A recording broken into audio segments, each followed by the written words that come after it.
വന്നു ഇവരെ ഈ പറ്റിയുള്ള ഈ പ്രശസ്തി അവിടെയൊക്കെ അറിയപ്പെട്ടപ്പോൾ ഇത് ശരിയായ ഒരു വലിയാണോ അല്ലേ എന്നൊക്കെ പരിശോധിക്കാൻ വേണ്ടി അന്തർമുഖത്തുനിന്നുള്ള വലിയൊരു മഹാൻ വന്നു, ഒരു പണ്ഡിതൻ.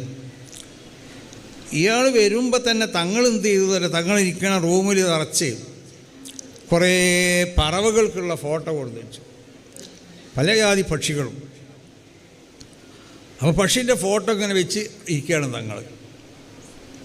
അപ്പോൾ ഈ വന്ന ആളിങ്ങനെ ഒന്ന് നോക്കിയിട്ട് മൂപ്പർക്കൊരു ഇതൊരു വലിയ ആളല്ലെങ്കിൽ ഇതൊക്കെ ഇങ്ങനെ ഈ ഫോട്ടോ ഒക്കെ വെച്ചുകൊണ്ടിരിക്കുക, മൂപ്പര അങ്ങോട്ടേരെ മടങ്ങാൻ പോവുകയാണ്. അപ്പോൾ തങ്ങൾ വിളിച്ചു, വരിക നിങ്ങളെന്താ പോകണമെന്ന് ചോദിച്ചു. ഒന്നുമില്ല, ഞാൻ നിങ്ങളെപ്പറ്റി വലിയ മതിപ്പൊക്കെ ഉണ്ടായി, പലരും നിങ്ങളെപ്പറ്റി പലതും പറഞ്ഞ് വലിയ അല്ലാഹുവിൻ്റെ ഔലിയാക്കന്മാരിൽപ്പെട്ട വലിയ മഹാനാണെന്നൊക്കെ പറഞ്ഞപ്പോൾ ഞാൻ കാണാൻ വന്നതാണ്, പക്ഷേ ഇതൊക്കെ ഇപ്പോൾ നിങ്ങൾക്ക് യോജിച്ചതാണോ എന്ന് ചോദിച്ചു.